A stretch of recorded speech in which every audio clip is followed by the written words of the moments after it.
মির্জা গোলাম আহমদ কাদিয়ানী নাম শুনছেন? শোনেন নাই? কে কে হাত তোলেন তো। সবাই শুনছেন?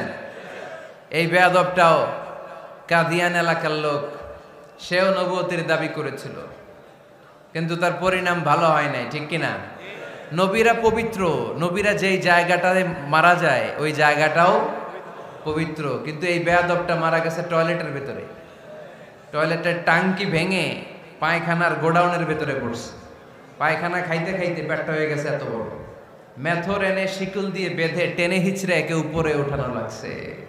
এগুলো প্রমাণ করে আল্লাহর হাবিব সাল্লাল্লাহু আলাইহি ইসলামের পরে কেউ যদি নবুয়তির দাবি করে তার পরিণাম ভালো হয় না। চিল্লায় বলেন ঠিক কিনা? এজন্য সহিহ মুসলিমের বর্ণনা, আল্লাহর নবী বললেন, মাসালি ওয়া মাসালুল আম্বিয়া মিন ক্বাবলি কামাসালি রাজুলিন বানা বাইতান, আমার দৃষ্টান্ত আর আমার আগের নবীদের দৃষ্টান্ত ওই ব্যক্তির মতো যেই ব্যক্তি একটা ঘর বানিয়েছে। কি বানিয়েছে? খেয়াল করে শুনবেন। আল্লাহর হাবিব বললেন, আমার দৃষ্টান্ত আর আগের সব নবীদের দৃষ্টান্ত হচ্ছে ওই ব্যক্তির মতো যে ব্যক্তি একটা ঘর বানিয়েছে, যেই ঘরটা অনেক সুন্দর করে সে ডিজাইন করেছে। ঘরের ডানে বায়ে উপরে নিচে সামনে পেছনে এত সুন্দর ডিজাইন, নিখুঁত, খুঁত ধরার মতো কোনো জায়গা নাই। লোকজন এসে যারাই ঘরটা দেখে সবাই বলে বাহ বাহ। কি বলে? এত সুন্দর ঘর আমরা দেখি নাই। তবে একটা জায়গায় একটা ভুল ছিল, একটা জায়গায় একটা খুঁত ছিল। ঘরের একটা ওয়ালে ইটের গাঁথুনির জায়গাটাতে এক জায়গায় একটা ইটা কম ছিল। কি কম ছিল? ইটা কম ছিল। সবাই বললো তোমার ঘরটা অনেক সুন্দর, এক জায়গায় একটু সমস্যা, দেয়ালের গাঁথুনিতে একটা ইটা নাই। বিশ্বনবী সাল্লাল্লাহু আলাইহি সাল্লাম বলেন, ফা আনাল লাবিনা ওয়া আনা খাতামুন নাবিয়িন, আমি হচ্ছি সেই ইটা। আমাকে যখন আল্লাহ তাআলা ওই জায়গায় গ্যাপ পূরণের জন্য রেখে দিল, গোটা বিশ্বটা উজালা হয়ে গেল, নবুয়তির মালাটা পরিপূর্ণ হয়ে গেল। ফা আনাল লাবিনা ওয়া আনা খাতামুন নাবিয়িন, আমি হলাম সেই ইটা। আমাকে যখন আল্লাহ তাআলা দুনিয়ায় পাঠালেন, গোটা দুনিয়াটারে আলোকিত করে দিল কে? এরা হতে হেলে দুলে নুরানি তনু ওকে আসে হায়, সারা দুনিয়ার হেরে মেরে পর্দা খুলে খুলে যায়। সে যে আমার কামলিওয়ালা কামলিওয়ালা, সে যে আমার কামলিওয়ালা কামলিওয়ালা, তার ভাবে বিভোল রাঙ্গা পায়ের তলে, পর্বত জঙ্গল টল মল টলে, খুরমা খেজুর বাদাম জাফরানি ফুল ঝরে ঝরে যায়। সে যে আমার কামলিওয়ালা কামলিওয়ালা। সুবহানাল্লাহ পড়েন। এজন্য আল্লাহর হাবিব বলতেন, আমি শেষ নবী, আমি শেষ রাসূল, আমার পরে কোনো রাসূল নাই, আমি হলাম খাতামুন নাবিয়িন। সুবহানাল্লাহ পড়েন। তাহলে কোরআন সর্বপ্রথম আল্লাহর হাবিবের যেই পরিচয়টা দিল সেটা হচ্ছে আল্লাহর হাবিব হচ্ছেন রাসূলুল্লাহ। আওয়াজ করে বলেন তো, তিনি কি ছিলেন? আল্লাহ রাসূল ছিলেন। দ্বিতীয় যে পরিচয়টা কোরআন আমাদেরকে দেয় সেটা হচ্ছে তিনি যেন তেন রাসূল নন, তিনি হচ্ছেন শেষ রাসূল, শেষ নবী, খাতামুন নাবিয়িন। তার মানে আমার নবীর পরে আর কোন নবী পৃথিবীতে আসবে। তিন নাম্বার কোরআন যে পরিচয়টা আল্লাহর হাবিবের আমাদের সামনে তুলে ধরেছে সেটা হচ্ছে তিনি রাসূল ছিলেন, শেষ রাসূল ছিলেন, তবে তিনি মানুষ ছিলেন। তিনি কি ছিলেন? আওয়াজ করে বলেন। আমার নবী কি জিন ছিল? ফেরেশতা ছিল না? কি ছিল? আওয়াজ করে বলেন, কি ছিল? তিনি মানুষ ছিলেন, তবে যেন তেন মানুষ নন, অসাধারণ মানুষ। কেমন মানুষ? তিনি মানব, সাধারণ মানব নন, তিনি মহামানব। অনেকে বলে ইউসুফ আলাইহিস সালাম নবীদের মধ্যে সবচাইতে সুন্দর নবী ছিলেন, বলে না অনেকে? শোনেন নাই আপনারা? এটা ঠিক, উনি অনেক সুন্দর ছিলেন, কিন্তু আমার নবীর চাইতে বেশি সুন্দর। আল্লাহর হাবিব বলতেন, আনা মালিহুন ওয়া আখি ইউসুফু সাবিহুন, মানে আমি হচ্ছি মালিহ, লাবণ্যময় সুন্দর, আর আমার ভাই ইউসুফ হচ্ছে সাদা সুন্দর। একদিকে লাবণ্যময় সুন্দর, আরেকদিকে সাদা সুন্দর, কোনটার দাম বেশি? চিল্লায় বলতে হবে কোনটা? আল্লাহর হাবিব ছিলেন মালিহ। মালিহ শব্দটা এসেছে মিলহন থেকে। মিলহন মানে লবণ, মিলহন মানে কি? লবণ। লবণ থেকে লাবণ্যময়। আল্লাহর হাবিব ছিলেন মালিহ, এত সুন্দর ছিলেন। আম্মা জান আয়েশা যখন শুনলেন ওয়াকাত্তা'না আইদিয়াহুন, মিশরের নারীরা বুর্তুকাল কাটতে যে, লেবু কাটতে যে, কমলা লেবু কাটতে যে সৈয়দনা ইউসুফ আলাইহিস সালামকে যখন দেখলেন, আল্লাহর নবী ইউসুফ আলাইহিস সালামের চেহারার মাধুর্যতা এত সুন্দর ছিল, এত চমৎকার চেহারার গ্ল্যান্স, এটা দেখে মিশরের নারীরা লেবু কাটতে যে আঙ্গুল কেটে ফেলেছিল। আল্লাহর কোরআন সাক্ষী, সুবহানাল্লাহ পড়ে। এই ঘটনা যখন আম্মা জান আয়েশা রাদিয়াল্লাহু তাআলা আনহা শুনলেন, তিনি বললেন, ও মিশরের নারীরা, তোমরা ইউসুফ নবীর সৌন্দর্য দেখে লেবু কাটতে যে আঙ্গুল কেটেছো, আমার স্বামী বিশ্বনবী মুহাম্মদ সাল্লাল্লাহু আলাইহি ওয়াসাল্লামের চেহারা যদি দেখতা, তাহলে লেবু কাটতে যে আঙ্গুল নয়, কলিজাটা কেটে টুকরা টুকরা করে দিতা। আবার আম্মা জান আয়েশা বলেন, তোমাদের জন্য একটা সূর্য আছে, আমার জন্য একটা সূর্য আছে, তোমাদের সূর্য আমার সূর্যের মতো নয়, আমার সূর্যটাও তোমাদের সূর্যের মতো নয়।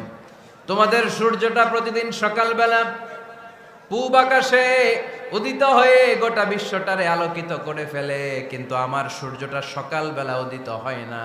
সাল্লাল্লাহু আলাইহি ওয়াসাল্লাম তিনি মানুষ ছিলেন, তবে সাধারণ মানুষ নন, অসাধারণ মানুষ। নবী ছিলেন, যেন যেন নবী নন, মহানবী, মানব কিন্তু মহামানব, ঠিক কিনা? এজন্য কোরআন আমাদেরকে জানিয়ে দেয়, কুল ইন্নামা আনা বাশারুম মিসলুকুম ইউহা ইলাইয়া আন্নামা ইলাহুকুম ইলাহু ওয়াহিদ। ও নবী, আপনি বলে দেন, নিশ্চয় আমি তোমাদের মতোই মানুষ, কিন্তু আমার কাছে ওহী আসে, তোমাদের কাছে আসে না, ঠিক কিনা? মানুষ কোন সেন্সে? মানুষ এই সেন্সে তিনি মানুষ যে আমরা দুনিয়াতে মা বাবার মাধ্যমে আসি, তিনিও এসেছেন। আমরা পৃথিবীতে বিয়ে করি, আল্লাহর হাবিবও করেছেন। আমরা বিয়ে করলে সন্তান হয়, আল্লাহর হাবিব সাল্লাল্লাহু আলাইহি ওয়াসাল্লামের 4 কন্যা, 2-3 পুত্র সন্তান ছিল। আমরা আমাদের আঘাত পেলে গা ঝরে রক্ত বেরোয়, আল্লাহর হাবিব সাল্লাল্লাহু আলাইহি ওয়াসাল্লামের উহুদের ময়দানে দাঁত ভেঙে রক্ত ঝরেছে, ঠিক কিনা? এই সেন্সে তিনি মানুষ, কিন্তু সাধারণ মানুষ নন, তিনি অসাধারণ মানুষ, অসাধারণ, আনপ্যারালাল, ইউনিক, ফ্যান্টাস্টিক। আল্লাহর হাবিবের সাথে কারো তুলনা চলে না। আল্লাহর হাবিব সাল্লাল্লাহু আলাইহি ওয়াসাল্লাম বলেন, আল্লাহ তাআলা গোটা বিশ্বের সবাইকে তৈরি করে 2 ভাগ করলেন। কয় ভাগ? 1 ভাগ জান্নাতি, 1 ভাগ জাহান্নামী। আমাকে আল্লাহ তাআলা জান্নাতীদের মধ্যে প্রেরণ করলেন। এই জান্নাতীদেরকে আল্লাহ অনেক শহরে বিভাজন করে পৃথিবীতে পাঠালেন, আমাকে আল্লাহ তাআলা মক্কা শহরে পাঠালেন। মক্কা শহরে অনেকগুলো বংশ আছে, সেখান থেকে আল্লাহ তাআলা আমাকে কুরাইশ বংশে পাঠালেন। কুরাইশ বংশে অনেক খানদান আছে, আমাকে আল্লাহ তাআলা হাশমি খানদানে পাঠালেন। হাশমি খানদানে অনেক পরিবার আছে, আমাকে আব্দুল মুত্তালিবের পরিবারে পাঠালেন। আব্দুল মুত্তালিবের পরিবারে অনেক সদস্য আছে, এই সব সদস্য বৃন্দদের মধ্যে থেকে আমাকে শ্রেষ্ঠ মানুষ করে তিনি দুনিয়ায় পাঠালেন। আনা খায়রুকুম বাইতা আনা খায়রুকুম নাফসা, আমি ঘরের দিক থেকেও সেরা, আমি মনের দিক থেকেও সেরা, আমি ব্যক্তিত্বের দিক থেকেও সেরা, আমার চাইতে সেরা পৃথিবীতে কেউ নাই। কিন্তু ওয়ালা ফখর, এই কারণে আমি কোনো গর্ব অহংকার করি না। চিল্লায় পড়েন সুবহানাল্লাহ। তার মানে কোরআন আমাদেরকে প্রথমে জানালো তিনি হলেন রাসূলুল্লাহ, আল্লাহর রাসূল, তিনি আল্লাহর নবী, আল্লাহর রাসূল। দ্বিতীয় পর্যায়ে কোরআন আমাদেরকে জানালো তিনি হলেন শেষ রাসূল, শেষ নবী। তৃতীয় পর্যায়ে কোরআন বিশ্বনবীর ব্যাপারে আমাদেরকে ইনফরমেশন দিল, তবে তিনি মানুষ ছিলেন। কি ছিলেন? আকীদা খালেস করে নেন, আল্লাহর হাবিব সাল্লাল্লাহু আলাইহি ওয়াসাল্লাম কি ছিলেন? মানুষ ছিলেন, তবে অসাধারণ মানুষ। তিনি ওহীপ্রাপ্ত হতেন, আমরা ওহীপ্রাপ্ত হই না, ঠিক কিনা? চতুর্থ পর্যায়ে কোরআন আমাদেরকে জানান দেয় যে আল্লাহ রাসূল সাল্লাল্লাহু আলাইহি ওয়াসাল্লাম জীবনে কোনোদিন মন গড়া কোনো কথা বলে নাই। বলছে? আমরা বলি না? এই যে যারা গুজব ছড়ায়, আন্দাজে বলছে না? কথা বলেন। আল্লাহর হাবিব সাল্লাল্লাহু আলাইহি ওয়াসাল্লাম জীবনে মন গড়া কোনো কথা বলেছে? মন মস্তিষ্ক প্রসূত কিছু বলেছে? মন যা চায় তা তিনি বলেন?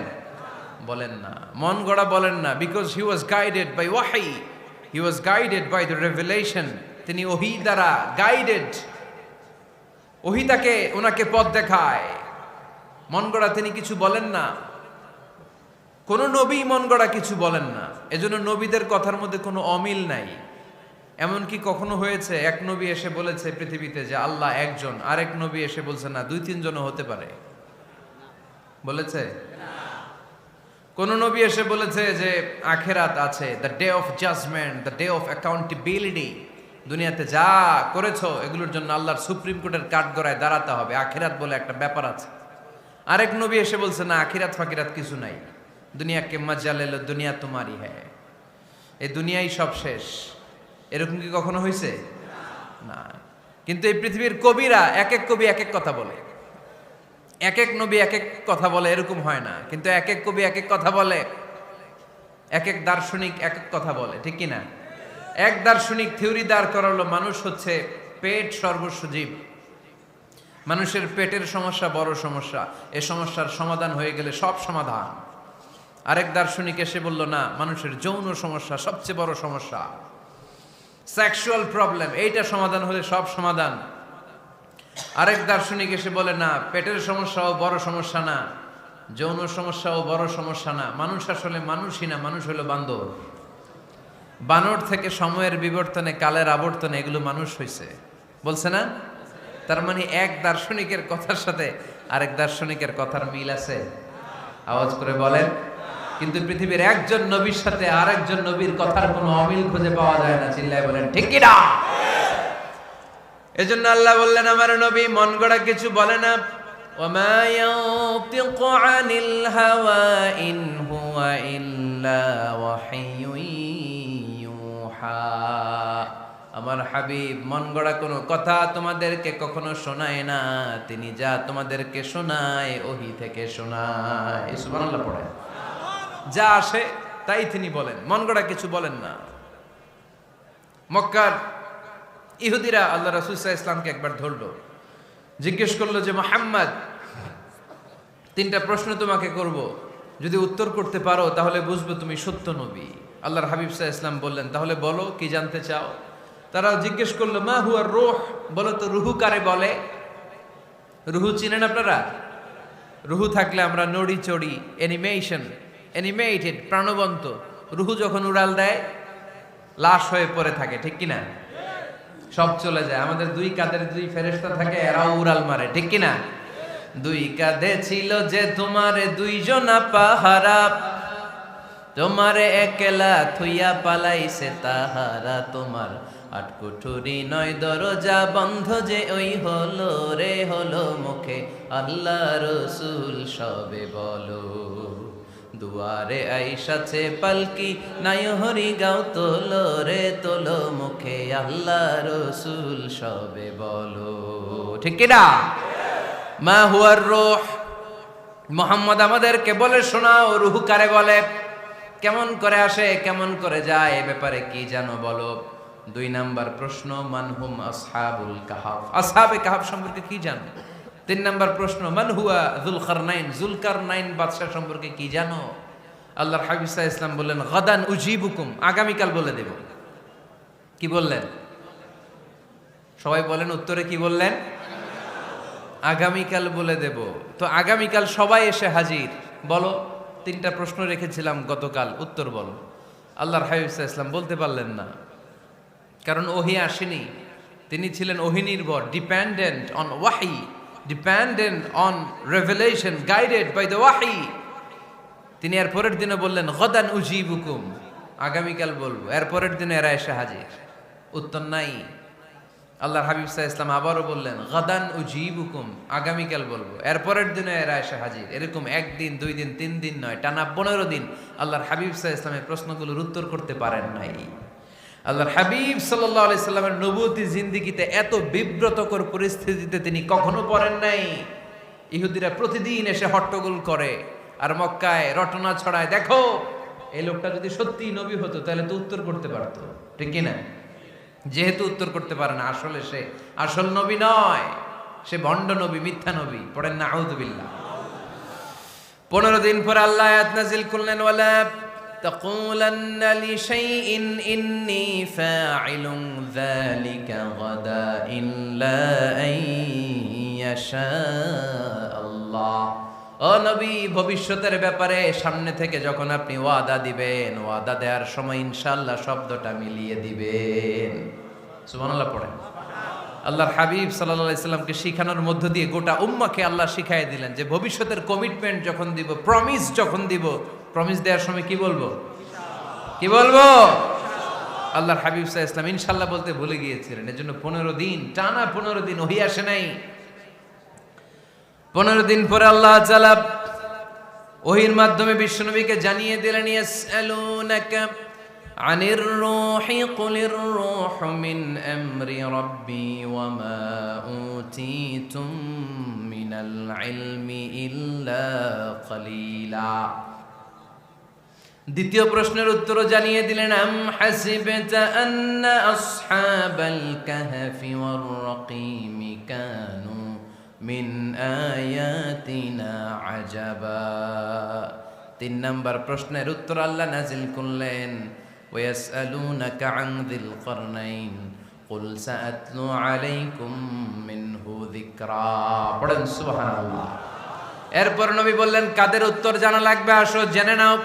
রুহু হলো আল্লাহর আদেশ। আল্লাহর আদেশে দেহের মধ্যে রুহুটা ঢুকে আল্লাহর আদেশে বের হয়ে যায়। রুহুকে ধরা যায় না, ছোঁয়া যায় না, ঠিক কি না? রুহু ধরা যায়, ছোঁয়া যায়, দেখা যায়? রুহু দেখছেন কে কে? দেখি লক্ষ্মীপুরের ভাইরা, রুহু দেখছেন আপনারা? রুহুর কালার কেমন জানেন? ওজন কেমন জানেন?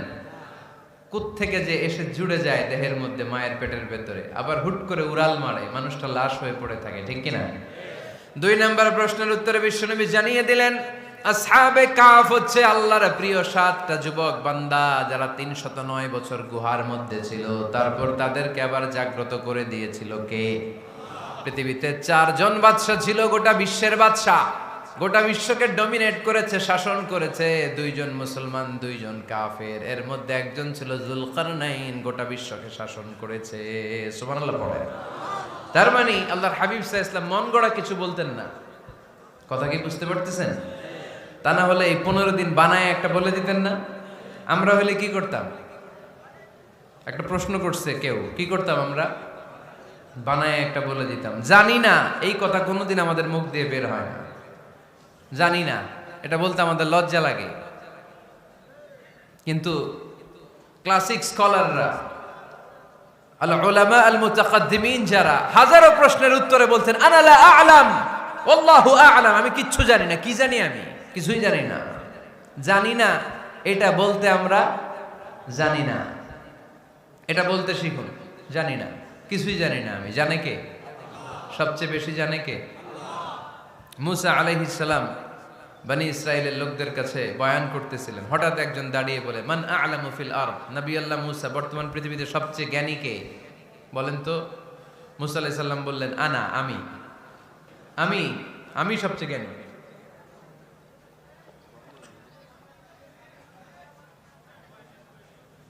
কিন্তু আল্লাহ তাআলার কাছে প্রশ্নের উত্তরটা পছন্দনীয় হয়নি। মুসা আলাইহিস সালামের উত্তরটা ভুল ছিল না, ঠিকই ছিল। কারণ যেই জামানায় আল্লাহ তাআলা যাকে নবী বানিয়ে পাঠান, তাকে সবচেয়ে বেশি জ্ঞান দিয়েই পাঠান, ঠিক কিনা? ওহির জ্ঞানের চাইতে ভারী দামি কোনো জ্ঞান হতে পারে? কিন্তু আল্লাহ তাআলা চেয়েছিলেন মুসা আলাইহিস সালাম যেন বলে আল্লাহু আ'লাম, আল্লাহ সবচেয়ে জ্ঞানী। আল্লাহ বললেন, মুসা তুমি ঠিক বলনি, তুমি সবচেয়ে বড় জ্ঞানী না, তোমার চেয়েও বড় জ্ঞানী এই তল্লাটে আছে। ইযহাব ইলা মাজমাইল বাহরাইন, 2 সাগরের মিলনস্থলে যাও, ওখানে আমার একজন বান্দা আছে, ইসমুহু খাদির, এর নাম হচ্ছে খাদির। কি নাম? আমরা যারে বাংলায় কি বলি? খিজির, আসলে খাদির। তার কাছে যাও, তোমার চাইতেও জ্ঞানী। অনেক লম্বা চূড়া ঘটনা। তাহলে জান্নেওয়ালার উপরও জান্নেওয়ালা আছে, জ্ঞানীর উপরও জ্ঞানী আছে। সবচাইতে বড় জ্ঞানী, মহাজ্ঞানী একজন। চিল্লায় বলেন, তিনি কে? তাহলে 4 নাম্বার, চতুর্থ পর্যায়ে কোরআন আমাদেরকে যেটা জানালো, যে আল্লাহর হাবিব সাল্লাল্লাহু আলাইহি ওয়াসাল্লাম মন গড়া কথা কোনোদিন কখনো বলেন নাই। 5 নম্বরে কোরআন আমাদেরকে জানায়, আল্লাহর হাবিব সাল্লাল্লাহু আলাইহি ওয়াসাল্লাম ছিলেন দয়ার মূর্ত প্রতীক, মায়ার নবী, দয়ার নবী। দয়ার শেষ নাই এই নবীর। সব নবীকে আল্লাহ তাআলা একটা স্পেশাল দোয়া করার সুযোগ দিয়েছিলেন। এটাকে বলে দাওয়া মুস্তাজাবা। সব নবীকে আল্লাহ বললেন, নবীরা তোমাদের প্রত্যেককে একটা করে দোয়া করার সুযোগ দিব, করো। করা মাত্রই কবুল। সব নবীরা এই সুযোগ পেয়ে দোয়া করা শুরু করে দিল, আর আল্লাহ কবুল করে নিলেন। একজন নবী ওই দোয়াটা করেন নাই। ওই নবীর নাম সবাই বলেন। আল্লাহর হাবিব বললেন, ইন্না লিকুল্লি নাবিয়্যিন দাওয়া মুস্তাজাবা। সব নবীকে আল্লাহ তাআলা একটা করে দোয়া করার সুযোগ দিলেন। দাও বিহা, ওই দোয়াটা সব নবীরা দুনিয়ার বুকেই করে ফেলেছে। ওয়া ইন্নী আখতাবিউ দাওয়াতি শাফাআতান লি উম্মতি ইয়াউমাল কিয়ামা, আমার দোয়াটা আমি করি নাই, সব নবীরা ওই দোয়াটা করে ফেললেও আমার দোয়াটা আমি করি নাই। আমার দোয়াটা আমি রেখে দিয়েছি, কিয়ামতের দিন আমার গুনাহগার উম্মতেরা যখন বিপদে পড়ে যাবে তাদের সুপারিশের জন্য ওই দোয়াটা আমি ওই দিন করব, ওই দিন করব।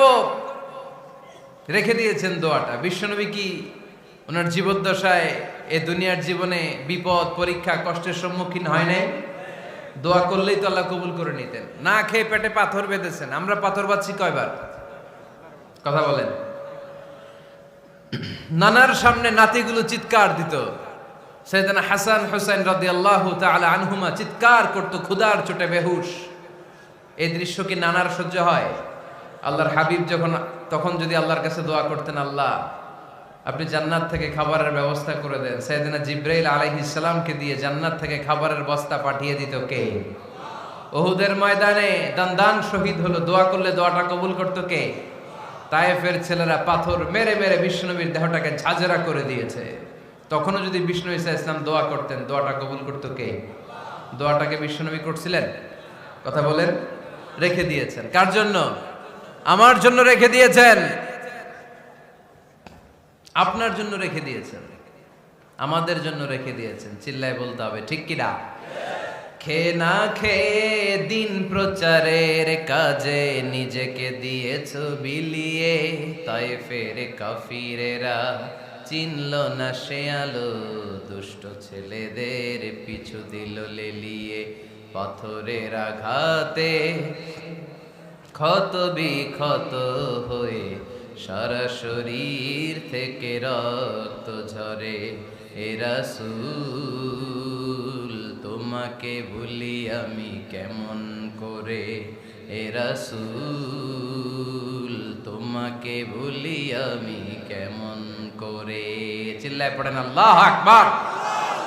এই নবী এমন নবী, রহমতের নবী, দয়ার নবী, মায়ার নবী। এই নবীর দয়ার কোনো শেষ নাই, মায়ার কোনো শেষ নাই। এজন্য এই নবীকে কোরআনের মধ্যে রব্বুল আলামিন রাহমাতাল লিল আলামিন বলে অভিহিত করেছেন। সুবহানাল্লাহ পড়েন। ওমা আরসালনাকা ইল্লা রাহমাতাল লিল আলামিন। I have sent you as a mercy for the entire universe. নবী হে, আমি আপনাকে গোটা বিশ্বের জন্য রহমত করে প্রেরণ করেছি। রাহমাতাল লিল আলামিন। আমাদের রব হচ্ছে রব্বিল আলামিন, আলহামদুলিল্লাহি রাব্বিল। আর আমাদের নবী হচ্ছে ওমা আরসালনাকা ইল্লা রাহমাতাল লিল আলামিন। আল্লাহ কোরআনে বলছে যে নবী আপনি হচ্ছেন রাহমাতাল লিল মুসলিমিন, মুসলমানদের জন্য রহমত। এটা বলছে রাহমাতাল লিল মুত্তাকিন। নবী হে, আপনি মুত্তাকিনদের জন্য রহমত। রাহমাতাল লিল মুসাল্লিন। নবী হে, আপনি মুসল্লিদের জন্য রহমত। বলছে? বলেছে। কি বলছে? ওমা আরসালনাকা ইল্লা রাহমাতাল লিল আলামিন। নবী, গোটা বিশ্বের জন্য আপনি রহমত। সুবহানাল্লাহ পড়েন। সবার জন্য বিশ্বনবী ছিলেন দিলদরিয়া, সবার জন্য, সবাইকে মানুষ হিসেবে কনসিডার করতেন।